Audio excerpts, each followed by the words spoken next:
Yeah. Please tell me that I can't, that I won't, that I fail, that I'll never make it out, yeah.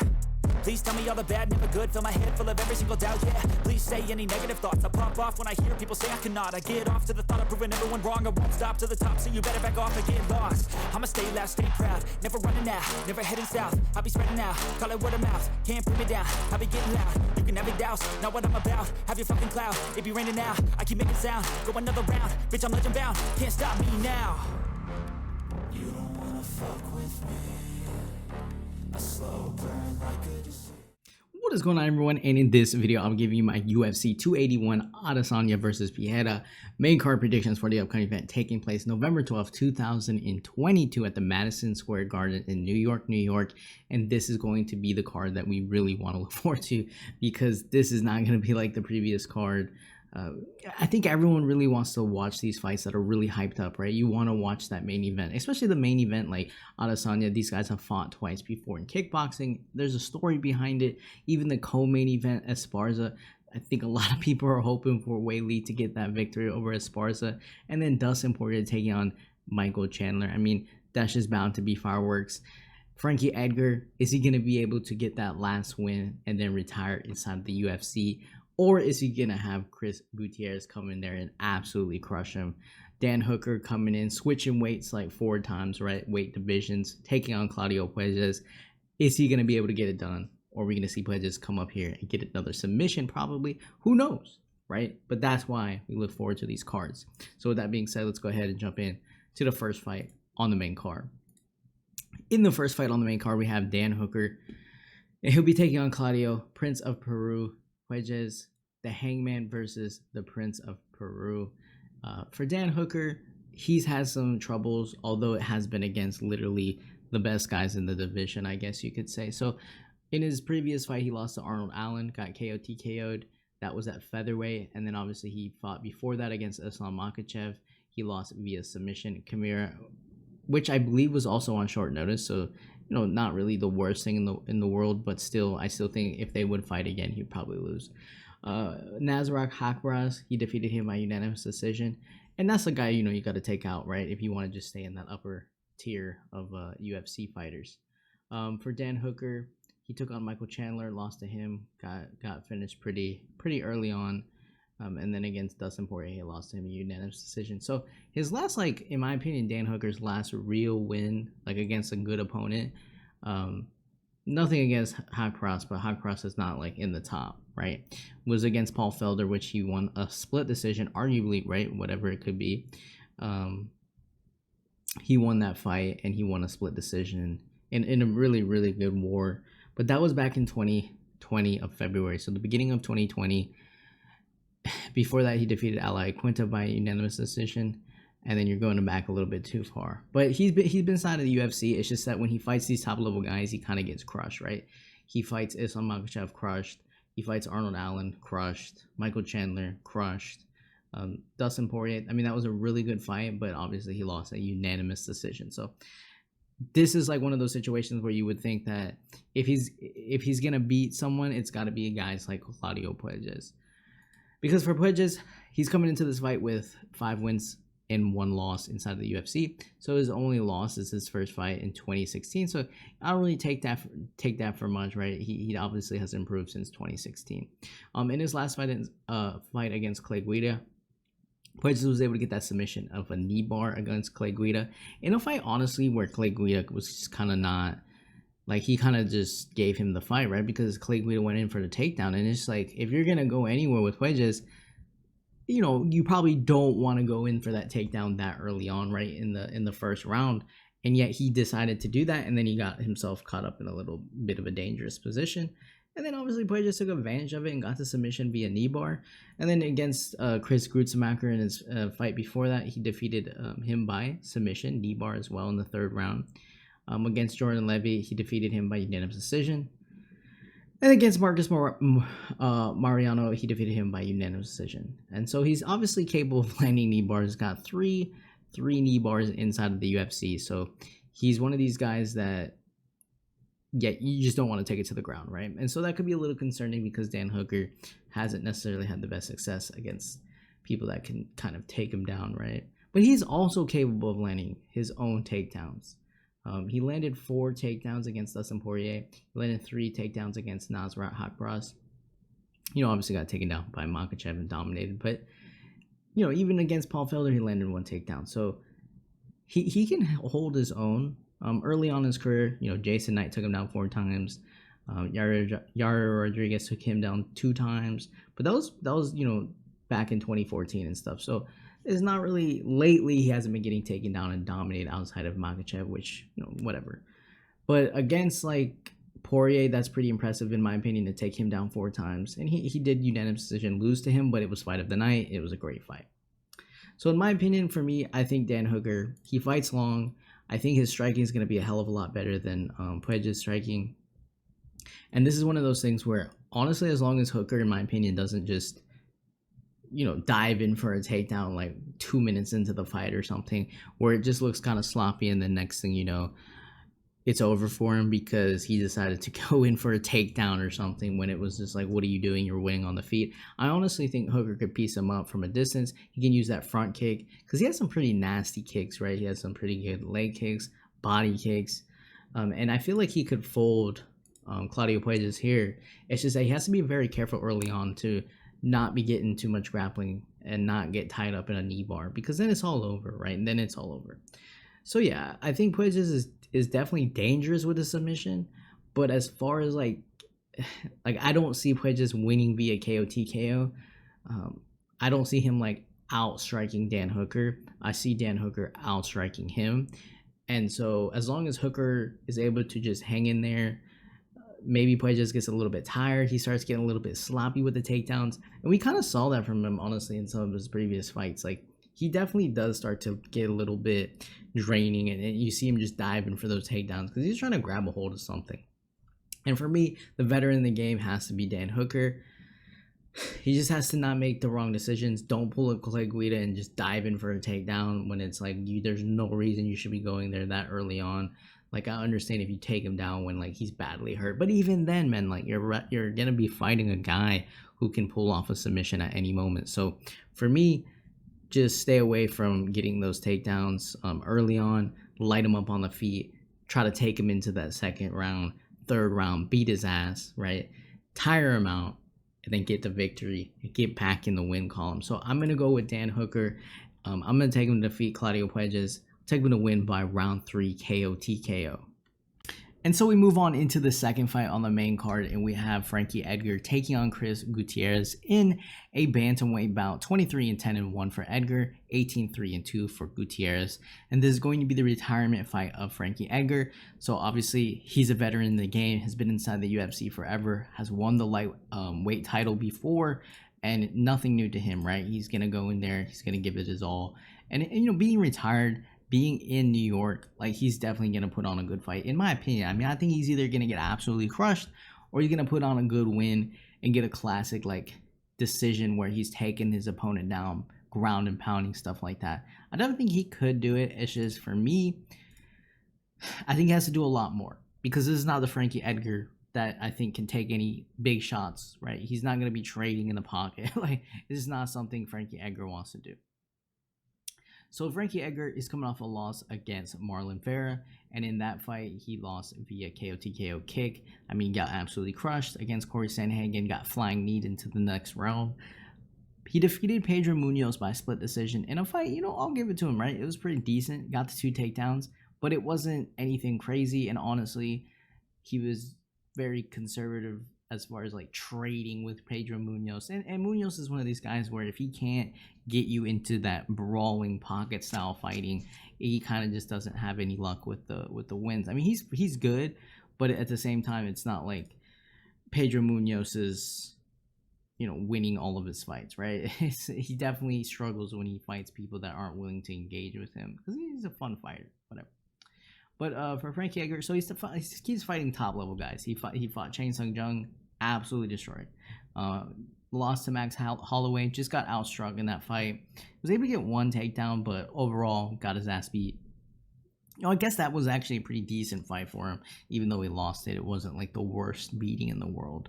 Before that, he defeated Cub Swanson, decision. lost to Brian Ortega, got absolutely crushed in that fight. And I would say, like, since he beat Yair Rodriguez, and he beat Yair Rodriguez pretty badly, right? Took him down, beat his ass, defeated. And that was back in May 13th of 2017. And so since then, I think he's kind of just been on the decline. And it could just be because he's fighting these killers, right? It's just, he's good, but he's not gonna be fighting for the title, right? He's just one of those guys who just, unfortunately, that was back in the day for him, and then now, you know, it's just not going to be the thing anymore because he can't hang with these top level guys. His chin just isn't the same, his technique, whatever, the game's evolved, and that's fine. That's nothing bad against him. But in this fight against Chris Gutierrez, I think a lot of people might think like it'll be an easy fight because Gutierrez is going to find something. Like, he's going to land something pretty good. Like, he's coming off that spinning back fist. And honestly, I could honestly see something where Frankie Edgar, maybe he's working in his boxing. He's landing some pretty good shots, right? He's doing the movement. He's moving all around the octagon. He's going in and out. He's pop, pop, pop. You know, he's actually out landing Gutierrez. And then just kind of like out of nowhere in the second or the third round, Gutierrez just is able to clip him with one shot, and then boom, it's all over. But I honestly could see Edgar kind of just doing a little bit more up until that moment. But that's the part that sucks, right? Is Edgar, for me, has to just get the fight to the ground. So if Edgar wants to go out on a win here, I think he needs to get Gutierrez down on the floor. I think he needs to he needs to handle him on the floor. He needs to do the ground and pound. He needs to hold him down on the floor and just beat him up. And whether that's get a finish, whatever it may be, he's going to have to do it. Because I think, you know, keeping the fight standing is just not going to be it when you have some guy who can just, like some of these other top level guys, they can just come out of nowhere with one big shot, and Edgar's just not going to be able to take it anymore, right? So if he's spinning back fists him in the second round, you know, he might be losing, and then boom, it's all over. Because I just don't see Edgar being able to hang with him on that kind of power level. But I do think Gutierrez's takedown defense is pretty solid, whether it's solid against a guy like Edgar, but then at the same time, like, Edgar isn't, I don't think Edgar's going to be slamming people like he normally is, right? I don't really see that, unfortunately, for Frankie Edgar. And yeah, like I said, for Chris Gutierrez, I mean, even outside of the draw against Cody Durden, I mean, he's pretty much, you know, one loss, and that was his first loss in his first fight inside the UFC, if not the Ultimate Fighter finale back in 2018. He lost to Ione Barcelos via submission. So outside of that, I mean, you could argue that he is undefeated, whatever. And so I think he's done pretty well, man. I think he has KO power. I think he has some pretty good leg kicks.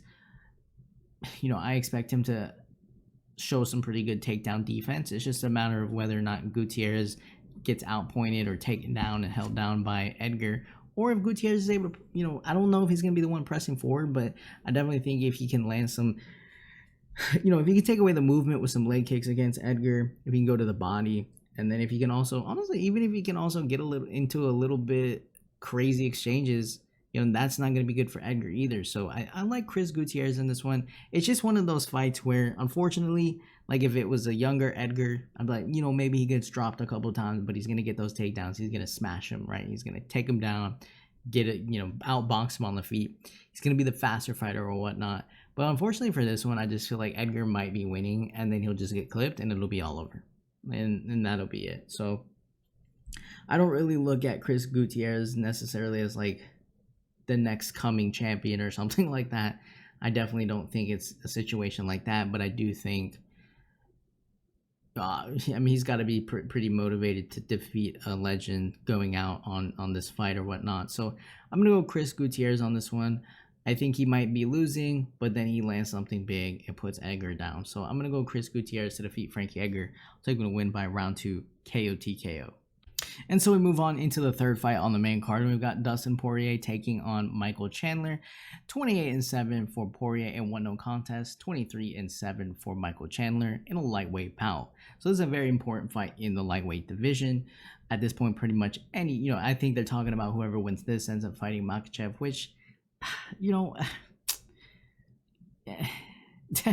like, I don't know. I'm not too much of a fan of that, just because I honestly don't know what's going to change if Poirier fights Makhachev than like when he fought Khabib, right? I really don't see what can change. Now, both guys obviously have knockout power, and maybe that's like the difference. If one of them can defend the takedown, it's all about like just not being so concerned with that takedown of Makhachev that you can do something on the feet, right?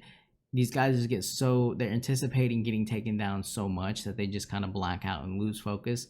And then next thing you know, Makhachev is able to clip you. And it's just, some of these guys, you know, Makhachev shouldn't be clipping people. It's not even his strong suit, but his grappling is just so strong. It just opens up that avenue for him to just get that kind of thing done. And then he gets the submission, you know, or he gets, at this point, he could be landing knockouts anytime soon, right?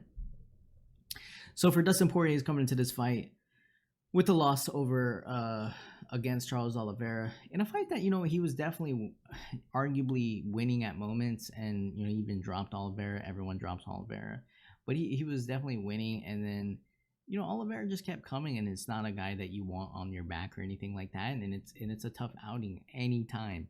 But I could definitely see if they fought like 10 times, Poirier would definitely win some of his fights.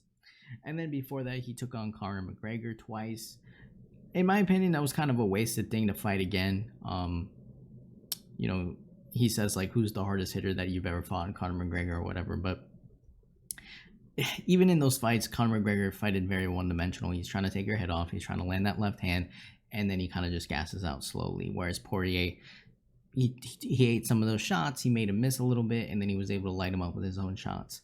He defeated Dan Hooker before that, unanimous decision. That was a really great fight. And then obviously before that, he lost to Khabib Nurmagomedov via submission, round number 2.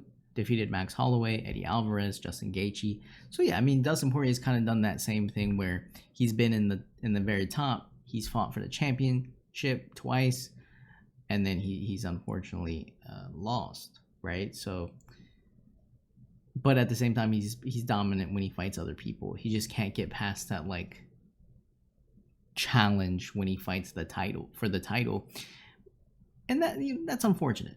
So Dustin Poirier might win this fight. It's just I don't see him getting past Makhachev.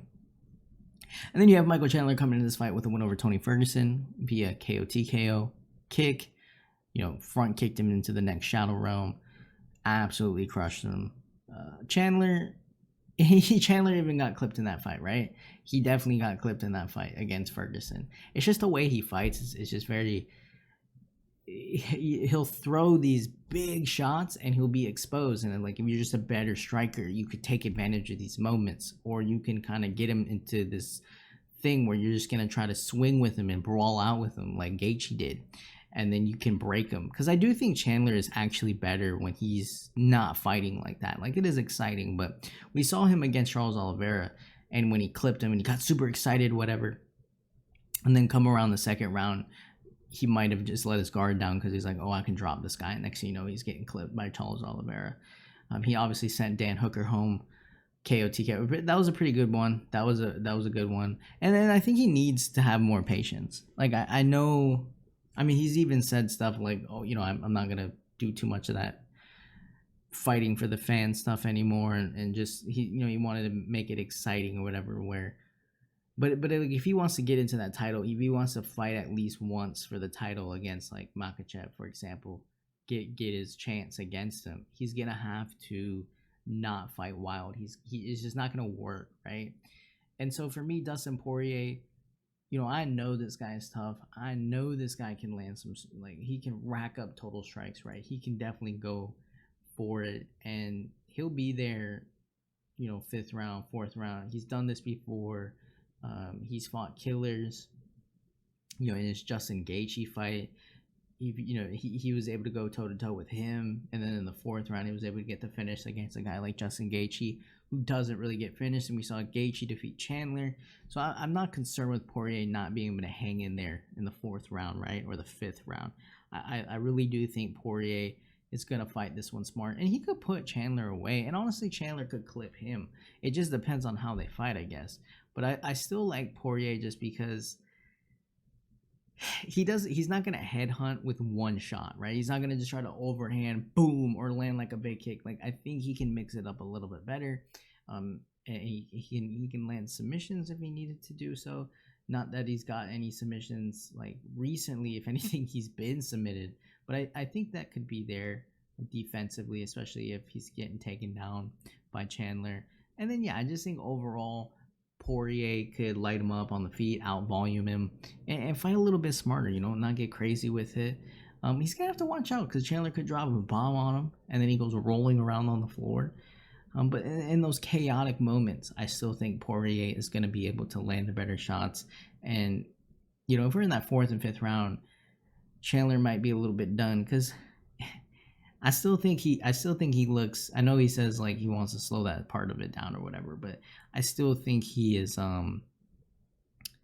He gets excited when he hurts someone and he wants to go for it, right? And we'll have to see and his defense, man. Sometimes, man, he throws these big shots and his defense is just down and you can clip him. A better striker is just gonna clip him. So I like Dustin Poirier on this one, man. I think he can get the win here. I think he can definitely defeat Michael Chandler. I don't think he can beat Makhachev though, unfortunately. So I don't think either guy can unless they land a really clean shot. I just don't think they're going to be able to hang with the grappling. It's just too much, man. It's just unfortunate. But I'm going to go Dustin Poirier on this one because Chandler, he could knock him out. He could drop a bomb in there. But I think over the course of a fight, I just think Poirier is going to outland him and just hang in there, have the better shots. And, I liked what we saw against Dan Hooker. I mean, he was in there, right? Against Max Holloway. He was in there beating him up. And then, the 4th round finish of Justin Gaethje. I mean, he's been in there. Not worried about it. Maybe I should be. But I'm going to go Dustin Poirier to defeat Michael Chandler. I'll take the win by KO TKO. Oh, actually, no. I didn't take him to win by that because it's not a 5-round fight. I'm going to take Dustin Poirier to defeat Michael Chandler by a decision. In the 4th fight, in the co-main event of the evening, we have a women's strawweight title bout between Carla Esparza, 20-6, taking on Zhang Weili, 22-3. And so this is the most straightforward fight I think there should ever be, right, on this card at least. Because, I mean, Carla Esparza, she's literally one of those fighters that you had to, fight in this division in order to, go anywhere, right? If you can't beat Carla Esparza, try again, right? It's just one of those things. And she's on a 6-fight winning streak. Her last fight against Rose Namajunas was probably the most uneventful. Just not one of those fights you want to show anyone that's like, yo, let me check out MMA, man. And you're like, yo, watch this fight. And it's just not it, right? You shouldn't show them this fight. But against Rose Namajunas, she was able to get 2 takedowns. She actually got technically significantly outstruck 37-30, and she won a split decision. And like I said, it was Jesus Christ, it was just not the fight anyone wanted to watch. It just wasn't it. Even Rose was like, that wasn't it, whatever. So it's kind of an awkward title win because just no one cared, and honestly no one probably even remembers that fight. In the previous fight before that, she defeated Yao Yonan by KO TKO in round number 2. Now that one was a little bit better just because she was able to get those 3 takedowns and obviously dominate on the floor. She did a hell of a lot better in that fight. Against Marina Rodriguez, she got those 5 takedowns, outstruck in that fight, but she was able to get the split decision victory. Against Michelle Water Gomez, split decision. And see, that's the issue here, is even against Alexa Grasso, the majority decision, right? 4 takedowns. But when you get to the fight of Tatiana Suarez, right? Tatiana Suarez took her down 9 times, and then she got KO TKO'd in round number 3. Against Claudia Gadelha, split decision loss. Gadelha took her down 4 times, but Esparza landed more significant strikes. So, Joanna Jędrzejczyk back in 2015 beat her out. Randa Marcos defeated her via split decision. Did more on the feet. Okay, so for Zhang Weili, she's coming into this fight over a brutal victory against Joanna Jędrzejczyk, and that was one hell of a win for her, right? Getting that spinning back fist in the round number 2. She's just a far more aggressive fighter because even in that split decision loss against Rose Namajunas, that was a close fight. She landed 5 takedowns. That was a close fight in my opinion, and obviously someone thought she won. And she got clipped in the first fight against Rose Namajunas, which happens. It is what it is. But she's look what she did to Jessica Andrade. She can pull off submissions. Jessica Aguilar, she pulled off the armbar. And then, like I said, against a top-level striker in Joanna Jędrzejczyk, even though she was on her way out, she's still spinning back fister. So that's impressive to do. And Zhang Weili is a very strong fighter. I wouldn't even be surprised if Weili tries to go for a takedown here. Like, I know that seems kind of crazy, but I feel like Weili could do it. But most likely she's going to try to defend the takedowns. And I think she's going to try to get aggressive. She's going to try to outstrike Esparza and get Esparza to be diving in for takedowns. And I don't see why not. Like, I don't see why Weili can't win this fight. We'll see really early whether or not like Esparza is able to get a takedown, or if she does get a takedown, Weili's popping back up or whatever. But I think that's really gonna seal the deal, and it'll be fairly quick, right? It's if Weili can defend the takedown and then just put it on her. Like, I think Weili's a stronger fighter. She's gonna be the more aggressive fighter. She's not gonna just throw one shot here and there. Like, I think she's gonna throw a lot of volume. Yeah, I mean, she's gonna throw a lot of the strikes, and something has to eventually land, right? So yeah, she's not gonna make this fight boring. Like, I don't see Weili getting in there and be like, yeah, let's go ahead and throw like 30 strikes. You know, it's not significant. Yeah, she's gonna be the aggressor. She's gonna try to put her down. I think she can, man. And I think this is a bad matchup for Esparza, because Esparza's not gonna be able to take down the stronger fighter here, and she's gonna have some trouble with that. And then she's gonna get lit up on the feet with a variety of different strikes. And yeah, I don't think Weili wins like a decision. I think if Weili wins, the title changes due to violence. So I'm gonna go Zhang Weili on this one. I really think it's pretty straightforward. Strong enough to defend those takedowns, be the aggressor, outstrike her, piece her up, and then don't let it go to decision. Never let it go to decision. Get that finish. So I'm gonna go Zhang Weili to defeat Carla Esparza. I'm going to take her to win by round 2 KO TKO. In the main event of the evening, we have a middleweight title bout between Israel Adesanya and Alex Pereira. Adesanya coming into this fight with 23-1 record, 6-1 for Alex Pereira. So obviously in MMA, drastic difference in experience.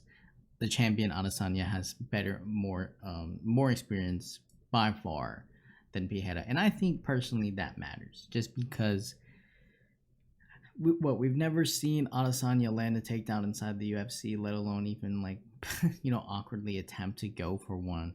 But this could be a situation where maybe he's not landing takedowns, right? Like, maybe he's not jumping in going for a full blast double leg, but maybe Adesanya is trying to work against that fence more, drain on Pereira, right? Because I don't see Adesanya one shot KOing Pereira, especially not early on. If anyone's getting one shot at early on, it's going to be Alex Pereira defeating Adesanya. Because for Adesanya, he's one of those guys he's like an Anderson Silva, right? He's going to counter a lot. He'll literally sit back, wait for you to rush it, pop, pop, and he'll try to land. He's going to try to land a multitude of amount of strikes on you. He's going to try to snipe you. He's going to try to kick you, go to the body. Like, he wants to break you down versus just one shot. Now, granted, he can one shot you, I guess, if like he can definitely do something like that. But again, it's more of an accumulation of damage that I think Adesanya is going for. And he can definitely kick you, fight the kickboxing match, and win a decision. We saw that against Jared Cannonier, which a lot of people gave him shit for. He won that fight via unanimous decision. Wasn't the greatest fight of all time. Really wasn't the most exciting, but he was able to do a lot more as far as landing significant strikes. He threw a lot more. And so, yeah, I mean, he won the fight, right? He point fighted like a kickboxing match, and you really have nothing else to say about it. I don't even think Cannonier, he didn't get takedowns, right? So Cannonier didn't get the 4 takedowns that he tried to go for. He didn't land any. So Adesanya's takedown defense is obviously improving, because he knows that's probably a weakness in his MMA game. And I don't really see Pereira here. Like, is he going to go for a takedown? Like, I don't think so, right? But maybe just as much as Adesanya is going to mix in some MMA, maybe we see Pereira go for some takedowns. Like, I'm not really sure what's going to happen in that situation. But I at least don't see early on anyone just diving in for a takedown. I don't think so. For Pereira, I mean, this dude has to land one strike and it's all over. Like, for Alex Pereira, he's one of these guys where he's a technical kickboxer, but then like he'll just jump in and be the aggressor, and if he can touch you, like, you're gonna go to sleep. I mean, we've seen it. We saw it against we saw Alex Behead in his last fight against Sean Strickland. When you watch that knockout, it's almost like Sean Strickland, as he's getting hit, is like, whoa, like he wasn't even anticipating it. Like he was just out to lunch before he even got hit. So for me, Pereira doesn't even really have to land like 5 shots and put Adesanya down. Like they just got to get into one of these wild exchanges, kind of like they did in the kickbox, and then boom, Pereira can just take him out. And so for me, I think that's like key here, because I think Adesanya could be winning, and then next thing you know, he just gets clipped or something like that, and then Pereira is just like, just drops 2 shots on him and puts him down. I mean, I think for me too, Pereira, him having that fight against Bruno Silva where he wasn't able to take out Bruno Silva. He crushed him, 108 significant strikes to 59. Bruno Silva even landed 2 takedowns in that fight.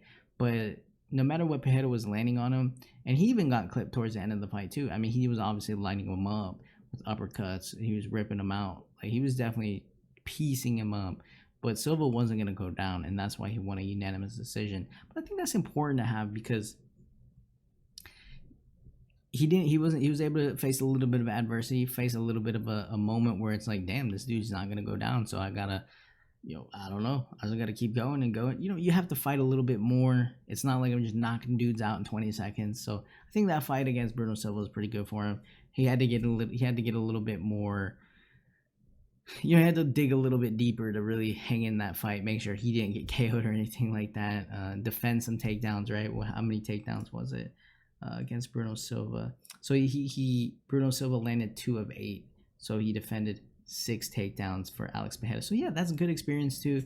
Good to be in there against a guy like that. Obviously, in his first fight, he hit the flying knee. Yeah, I mean, he's gonna be very dangerous. He's gonna go for knees in the clinch. I'm sure he'll go for knees in the clinch, try to throw some spinning stuff, who knows. But I think overall, it could be one of these fights where it's pretty slow up until somebody gets absolutely crushed. It's just, for me, I see Adesanya either mixing in a multitude of different things, figuring out how he's going to take him down, put him in the clinch, tire him out there, and then finishing him in the 4th or 5th round. And then for Alex Pereira, I think early on is when we're going to see him shine the most. I think he tries to get in to be the aggressor, and he doesn't let Adesanya get that distance, and he tries to close him off, and he lands something big and puts him down. And I think we could see a shocking night here. I don't know. I think Adesanya is talking a lot too in comparison to Pereira. I'm not really hearing anything from Alex in this one. I mean, I think he said something like, Adesanya can't fight how he's been fighting or whatever. But I'm hearing a lot more from Adesanya, and so I'm not really sure if it's it's just a mental game at this point, or he's got a game plan that he's like super confident in, and he's like, I'm gonna knock him out or whatever. But I think it's gonna be a pretty good kickboxing match. Yeah, I really do. I'd be interested in seeing who's diving in for takedowns if that ends up being a thing. But Pereira could eat some shots definitely early on. Feel out round of the first round, second round, he's getting a little bit more loose, getting a little bit more aggressive. Wild exchange, clip, Adesanya goes down. And so, yeah, I mean, I could be wrong. We could see another classic performance where Adesanya just kind of outpoints him for 5 rounds and it's not really exciting. I could definitely see that. I could also see, Adesanya just having more MMA experience, having more knowledge of the octagon. He's able to make him tired. Maybe he finishes him in the 4th, 5th round if he can take him deep or whatever. But I just, it's like Anderson Silva, man. It's like if you get a guy that's not gonna counter with you and do all that, but just going straight towards you like Chris Weidman did to him, it's not good, right? And granted, Anderson Silva was messing around, but even in the second fight when he broke his leg, he was still losing that, in my opinion. So I think Alex Pereira is gonna get pretty close, not let him get distance, and he's gonna just try to keep landing nasty shots. And he's only gonna need to land one. He knocked him out with the big glove. I think he can knock him out. Who knows, right? Who knows what's gonna happen? But I don't know. I just feel like Adesanya.